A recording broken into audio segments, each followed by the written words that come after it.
Let's take a look at Watch What You Bet here on Sportsbook Reviews, that betting show tonight. The Cup is in the house, Teddy. Hey, there is no tomorrow, as they say, with Game 7 tonight, the Blues and the Bruins. And how about this, Teddy? Opened up at SBRodds.com. We're looking at that 165, 170 range, now up as high as minus 185s, checking in here with a total of 5.5 minus 145. Going to be 8 o'clock tonight, Bennington and Rask. All the marbles tonight. It's going to be fun. Sure, Game 7. All right, let's talk about Game 7s in the NHL. This is something that I can actually help with, all right, because you can do research. Home teams 12-4 in Game 7 of the finals. That being said, home teams were 12-2 in Game 7 of the finals before the last two. Vancouver losing in 2011 and the Red Wings losing in 2009. So the last two Game 7s, we've seen the road team win. The long-term trend is surely towards the home team. All right. The Blues, 6th team in Stanley Cup Finals history to lose Game 6 at home with a 3-2 lead. Of those 6 teams, only one of them went on to win Game 7 on the road. The next game, that came in 1945. Long time ago. Toronto Maple Leafs did it. Hasn't happened. That being said, so those two factors, the home teams have done well. The teams that lose Game 6 at home haven't done well. Certainly point towards Boston. All that being said, Blues are 9-3 on the road this postseason. Really good off a loss. Incredible. Bennington 13-2 with a 1.83 goals against average and a 934 save percentage in games immediately following a loss. That's including 7-2 here in the postseason. Rask in Game 7s.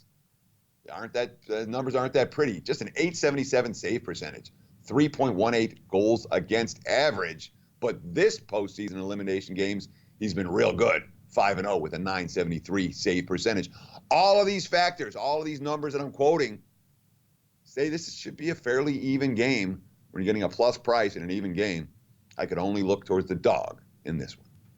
It'll be interesting, Teddy, because we did talk about the 5.5s yesterday. What type of outcome, even if you get that 2-0 game with 3 or 4 minutes left to go, you could see a flurry of goals or the opposite of this one. The one good thing, if you're probably an underbacker here, Teddy, we can agree on, probably not going to be that many power plays tonight unless you draw blood or lose a limb, but it's Game 7. It's going to be fun. We're all going to be watching it, and we certainly will be able to talk about it tomorrow. How about this one, Teddy? Take shelter in the stands. Why is that? Thunderstorm? Could be raining baseballs in the outfield today as we have Jackson and Hess on the mound, Teddy. Not a lot of good things going over the previous couple starts for either one of these pitchers, and not a lot of good things going on with either one of these teams. The Blue Jays, Teddy, 23-43 on the season. The Orioles, 21-45. Let these two hams on the mound get after it tonight. Yeah, this is a fun game to talk about. It really is. Baltimore is 1-10 in Hess's last 11 starts. Edwin Jackson's made 5 starts for Toronto. They're 0-5. So between them, we're talking about two pitchers that their team is 1-15 in their last 16 tries. All that being said, Hess, for whatever reason, has owned Toronto. His only gem this season. It was a gem. Opening day, mowed them down 6 1/3 innings of no-hit ball against Toronto. Current Blue Jays are like 4 for 47 against him.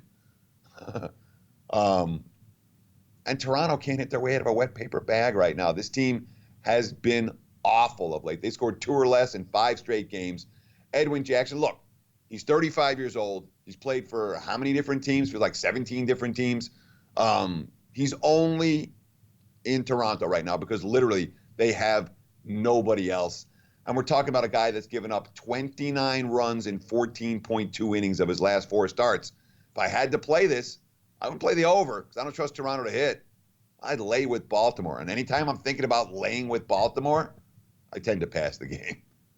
Do lean towards That's exactly why That's exactly why I picked that game. There's a lot of interesting angles to that one for sure in there. Can the Bats stay hot in Atlanta tonight? Well, look, you're going to be sending a guy up by the name of Mitch Keller, a young 23-year-old pitcher who got shelled in his first start. They're going to send him down to Atlanta in a hitter's ballpark against some red-hot bats. That'll take place tonight at 7:20 Eastern time down at SunTrust. Pirates are 30-36 on the season. The Braves 38-29, keeping pace for the Phillies and tied for the NL East lead. It's going to be Keller and Soroka tonight. Yeah, this sure feels like a one-sided ball game. Keller's in. The only reason he's in the rotation is because of injuries, and injuries on top of the guys that were already hurt. Rookie Davis now on the injured list. Trevor Williams on the injured list. Jamison Taillon on the injured list. Nick Kingman, Kingman got designated for assignment. He's been pretty rough. But when you're -4 starters, guess what? You're calling up guys and putting them in when maybe they're not ready. He certainly wasn't ready in his debut in Cincinnati. He gave up 6 runs in the first inning, threw 3 scoreless after that. But then he made a couple of quality starts at AAA. Struck out a career high against Toledo, 13 batters against Toledo last week. But his quote, "If I just execute my pitches and everything's on, I belong. I know I can do it. Just going from there, continue to look at the future and see what I can do better to get through those innings." All right, he's saying the right things. I want no part of the Pirates. And Soroka has been dominant. I mean, this guy's been unbelievable this season. Coming off another, 8 innings, 3 hit, 2 walk performance. He's got a $1.38 ERA. I could only take Atlanta here. I could probably only take him on the run line.